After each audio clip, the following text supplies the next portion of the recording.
Ohayo guys, welcome back to my YouTube channel. Video ini adalah video part 2 dari video sebelumnya yang judulnya Kejayaan Islam di Eropa. Enjoy the video, happy for watching. Oh iya, jangan lupa subscribe, tekan tombol lonceng, like, share ke teman-teman kalian. Islam di benua biru dipersembahkan oleh 12 MIPA 4 kelompok 2. Penyebaran Islam di Eropa meliputi Inggris, Prancis, Jerman, Italia, dan Spanyol.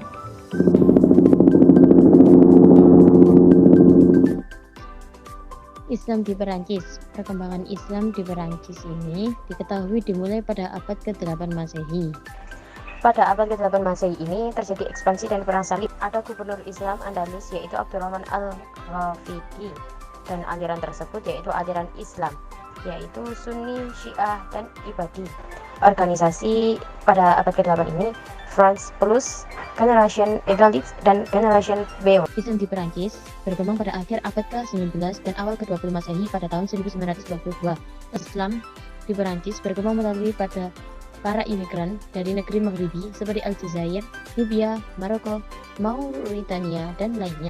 Yang menyebarkan Islam di Perancis bernama Muhammad Hamidullah, yang terkenal lewat karya-karyanya berupa buku-buku Islam yang ditulisnya.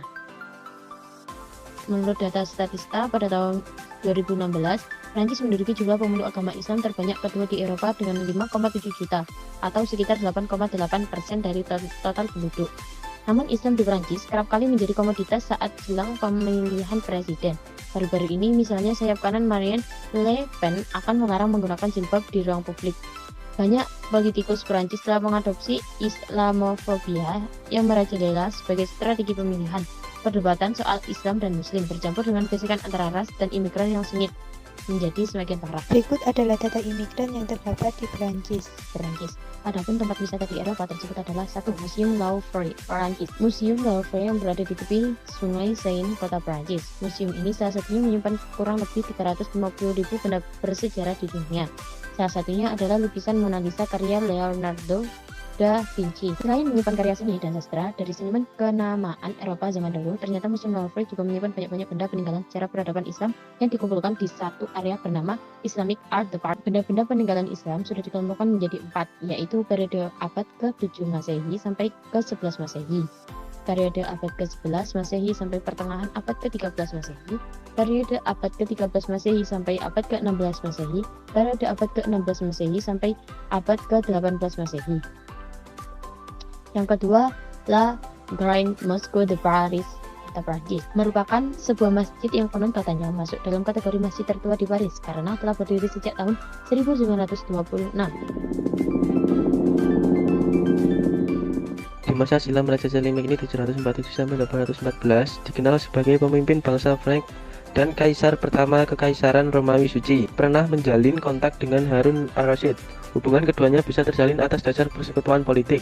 Charlemagne ini punya kepentingan menghadapi Bizantium yang tidak bersahabat. Oleh karena itu, ia menganggap Harun adalah sekutu potensial untuk melawannya. Interaksi antara Charlemagne ini dan Harun ketahui dari pertukaran para duta dan hadiah. Kadangkala disebut para utusan Raja Agung dari Barat itu kembali dengan membawa hadiah mewah dari Raja Harun, meliputi pakaian hingga rempah-rempah. Setelah masa Charlemagne ini, hubungan Jerman dengan dunia Islam juga tercatat pada abad ke-18. Diketahui hubungan ini terjadi pada masa Raja Prusia, Kaisar Frederick William I sekitar tahun 1732. Didirikan sebuah masjid dekat gereja Potsdam sebagai hadiah kerajaan Prusia terhadap dua pahlawan Islam Turki atas kontribusinya untuk memperkuat pasukan kerajaan Prusia. Pada abad 20, komunitas muslim dari Turki datang ke Jerman yang tengah membangun negaranya pasca Perang Dunia Kedua. Para imigran dari Turki mengisi kebutuhan tenaga kerja identitas sebagai muslim masih melekat sampai kemudian mereka menetap di kawasan industri di Jerman, antara lain Berlin, Frankfurt, Dortmund, Munich, hingga Hamburg. Masyarakat Muslim Turki kemudian bergerak mengordinasi diri dan berkegiatan bersama. Salah satu kegiatannya adalah membangun masjid-masjid di Jerman. Komunitas Muslim Turki pada akhirnya terus bergenerasi di Jerman. Mereka juga melakukan dakwah ke orang-orang lokal sana. Ditambah lagi dengan hadirnya Johann Wolfgang von Goethe, seorang pejungga Jerman, serba bisa dalam berbagai bidang. Goethe mengungkapkan keagungannya kepada Nabi Muhammad SAW dan memuji ajaran Islam yang indah dan dinamis. Kekaguman tersebut ia tuangkan dalam syairnya Muhammad Gesang yang membuat Islam makin berkembang di Jerman. Di abad ke-21, Jerman telah menjadi sebuah negara dengan keragaman religi. Beberapa babak perpindahan penduduk yang terjadi sejak tahun 50-an telah membentuk pluralitas etnis dan keyakinan beragama yang semakin kuat. Sekarang ini sekitar 50% atau sekitar 4.100 penduduk Jerman adalah umat Islam. Kota-kota seperti Berlin, Cologne, dan Hamburg selain memiliki bangunan masjid dan representatif juga merupakan pusat dari kehidupan umat dan budaya Islam di Jerman. Berbeda dengan banyak negara lainnya di mana umat Islam adalah mayoritas penduduk, di Jerman merupakan bagian dari kelompok minoritas beragama di tengah-tengah keberadaan masyarakat mayoritas sekuler. Dari jumlah komunitas muslim di Jerman, mayoritas merupakan pendatang dan keturunan imigran generasi kedua atau ketiga. Dengan jumlah sebanyak 1,5 juta jiwa, Turki merupakan negara asal muslim Jerman terbanyak, kemudian disusul dengan kawasan Eropa Tengah dan dengan jumlah 355.000 orang.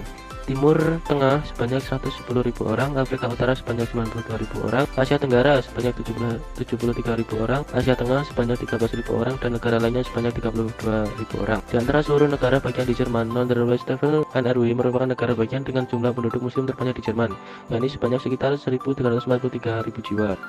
Masjid Zwingli dibangun tahun 1779 di kompleks Taman Istana Zwingli di Baden-Württemberg. Masjid ini dibangun saat arsitektur Islam mendominasi dunia. Meski demikian, bangunan ini tidak pernah ditunjukkan untuk melaksanakan ibadah, meski di kemudian hari digunakan untuk tujuan keagamaan di berbagai waktu. 2. Masjid Zavus Sultan Selim. Masjid ini merupakan bangunan keagamaan di Mannheim yang merupakan masjid terbesar di Jerman hingga tahun 2008. Hampir 3.000 muslim mengunjunginya setiap akhir pekan. Sejak masjid dibuka pada tahun 1995, tokoh-tokoh muslim terdekat dan pusat pemuda telah menjadi magnet bagi komunitas muslim. Ketiga, Akademik Raja Fahd. Lokasi ini merupakan sekolah Islam di Bonn dengan sebuah masjid yang dibuka pada tahun 1995. Bangunan tersebut diberi nama dari Raja Saudi Fahd. Yang keempat, Masjid Pusat Köln. Masjid tersebut merupakan bangunan yang ditugaskan oleh muslim Jerman dari organisasi DITIB akan menjadi pusat masjid yang besar dan representatif di Köln.